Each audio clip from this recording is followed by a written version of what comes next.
plutôt que de partir dans des considérations théoriques, nous allons créer une toute petite application classique, Angular, puis lui greffer NGRX pour avoir ce fameux état centralisé, immutable, en action.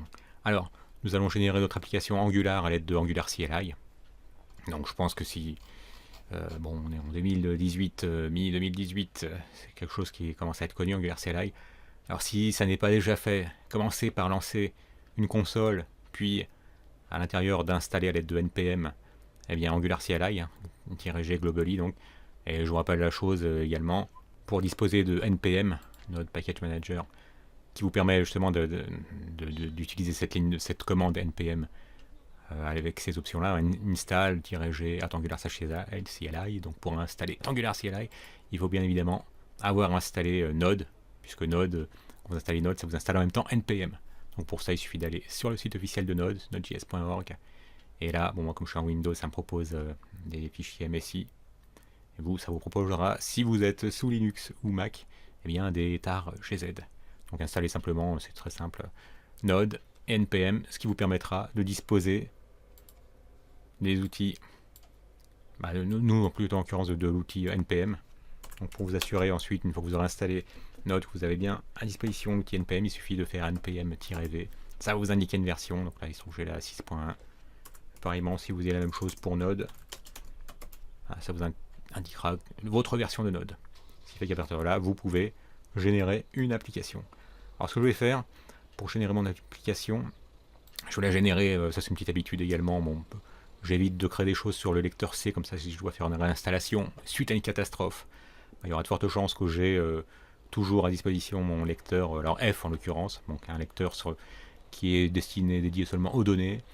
Donc ce lecteur, alors plutôt que de lancer directement ici Git bash ou bien une console, je vais lancer en tant qu'administrateur ma console, parce que j'ai remarqué que certains packages ne s'installent pas bien si on ne dispose pas des droits administrateurs. Donc il suffit de faire un clic droit sur votre invite de commande, où qu'elle se trouve. Moi il se trouve que je l'ai attaché, si on peut dire, à mon menu à cet endroit-ci. Mais ce qui compte, c'est de localiser votre console, de faire un clic droit et de l'exécuter en tant qu'administrateur. Et même là, parfois, j'ai des petits soucis. Je voulais parfois de réexécuter la chose. Et donc, mais bon, quand on n'est pas en mode admin, on a assurément des soucis. Bon, parfois, il faut que je supprime mon répertoire Node Modules pour refaire une install. Ça m'arrive encore de nos jours. Alors, donc on veut aller dans ce répertoire, dans le lecteur F, puis dans le répertoire Sandbox. Et une fois dans le répertoire Sandbox, nous allons générer un nouveau projet à l'aide d'Angular CLI, donc à l'aide de la commande ng espace new pour créer un nouveau projet. Ng new, un nouveau projet Angular. Et ce projet, nous allons l'appeler CounterX, puisque ça va être un simple compteur qui vous permettra d'ajouter. Imaginons que vous vouliez compter des gens présents ou qui vont rentrer dans un restaurant, par exemple dans notre fameux restaurant. Quand quelqu'un rentrera, vous appuierez sur le bouton plus, ça incrémentera le total. Et quand quelqu'un sortira, vous pourrez cliquer par exemple sur le bouton moins, ce qui décrémentera votre total. Voilà, ça va être vraiment simple comme application. Et ça va nous permettre de voir comment ajouter NGRX et donc gérer notre état de façon centralisée. Petite parenthèse au passage, on va d'abord lancer la chose parce que ça prend un peu de temps à s'installer. NGNew, donc compteur X, c'est parti. Et donc, évidemment, pour une application aussi simple, dans la vie réelle, si on peut dire, en dehors d'un cours, vous n'auriez absolument pas besoin d'utiliser NGRX.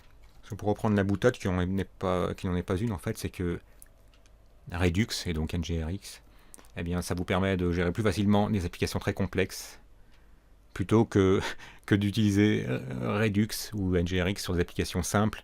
Ça, ce serait absurde. Donc le but, c'est de vous simplifier la vie quand une application a un état très complexe et très éparpillé, et pas d'ajouter Redux ou NGRX sur une application toute simple comme celle qu'on va faire. Mais bon, l'avantage, c'est que là, comme elle est toute simple, on va pouvoir la créer nous-mêmes de A à Z en quelques minutes, puis ensuite lui ajouter NGRX également en quelques minutes. Donc l'intérêt est pédagogique. Mais ensuite, vous allez vraiment voir que c'est facile d'ajouter un état central et de le gérer à l'aide d'NGRX sur une application existante. C'est le but de la manœuvre. Donc là, si les choses prennent encore un peu plus de temps, je vais me mettre sur pause. Non, je n'aurais pas eu besoin. Donc voilà, un petit avertissement,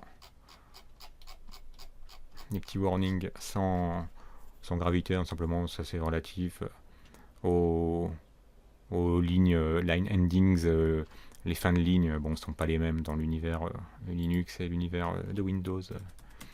Alors, donc maintenant nous disposons d'une application. Alors antérieurement, ça nous disait qu'il fallait aller à l'endroit de notre application qui s'appelle CounterX. Et là, ça n'a plus l'air de nous le dire. Donc on va le faire. Simplement, on va vérifier qu'on a bien maintenant un répertoire qui s'appelle CounterX. Le voilà. Créé le 13 juillet 2018 à 17h47. Oui, ça correspond à aujourd'hui et maintenant. Donc on peut aller dans ce répertoire qui correspond à notre nouvelle application. Et à partir de là, eh bien, nous pouvons lancer notre IDE préférée, qui se trouve être Visual Studio Code, à l'aide de la commande code espace point. Ça va nous ouvrir Visual Studio Code. Et donc nous avons bien une application typiquement typique à Angular CLI, avec le répertoire SRC, qui contient lui-même un répertoire app, qui comporte un component et ses 4 fichiers habituels et notre fichier app.module.ts. Donc on est en terrain connu. Et pour ensuite exécuter, lancer notre application pour la première fois, il suffit de faire un npm start. Voilà, npm start, je vous rappelle la chose. Ça correspond à cette commande qui a été ajoutée à l'objet script. Et donc, quand vous faites un npm start, eh bien, ça exécute en fait la commande ngserve qui vous lance un serveur sur le port 4002.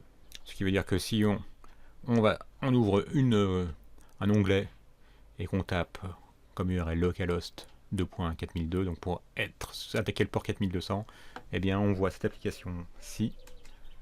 Si on appuie sur F12, on vérifie dans la console qu'il n'y a pas d'erreur. C'est bien le cas, donc voilà ce que nous a généré Angular CLI. Et dès la prochaine vidéo, nous allons créer notre petit compteur, puis lui ajouter NGRX pour pouvoir gérer l'état de cette application.